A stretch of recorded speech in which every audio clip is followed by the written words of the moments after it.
Yeah, I was checking out this refrigerator the other day. I'm hoping to get a good ice maker video, but it was something simple.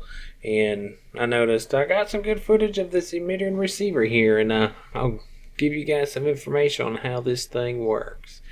But yeah, that little pad on the left-hand side that I got my hand on, whenever you close the door, it shuts. And whenever the IR sensor reads itself, you see that solid light? That's how you know if the IR sensor is good.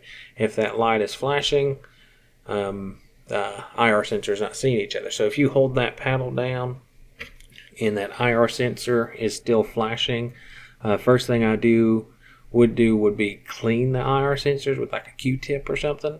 Sometimes something can get on it and it'll block that IR sensor. But if that's checking good, one other thing to do to make sure this thing is working properly is to go ahead and cycle your ice maker. And what I like to do, I like to get this ice maker out and get the cover off of it, and then we're going to unplug it, because that emitter and receiver does not send power if you push down that little paddle.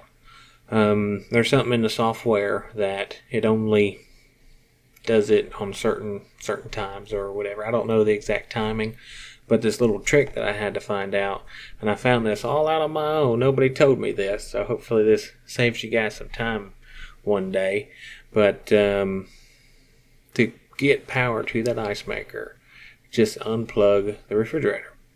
Wait about 30 seconds and plug it back in. Leave the door shut for about a second or two, because what happens whenever you open that door, the light on that emitter and receiver will be off.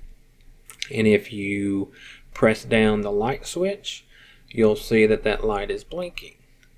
And when that light is blinking with that door switch depressed, that tells you that power is being sent to the ice maker. And you can actually check the ice maker for power, or you can just go ahead and jump it. And that's what I was doing in this video, because I was just investigating why this ice maker wasn't making ice. So, okay, we're plugging it back in. We waited 30 seconds. We're going to open the door, and I'm looking at those lights right now, but don't have a good angle, but you'll see it here in a second. Blinking light.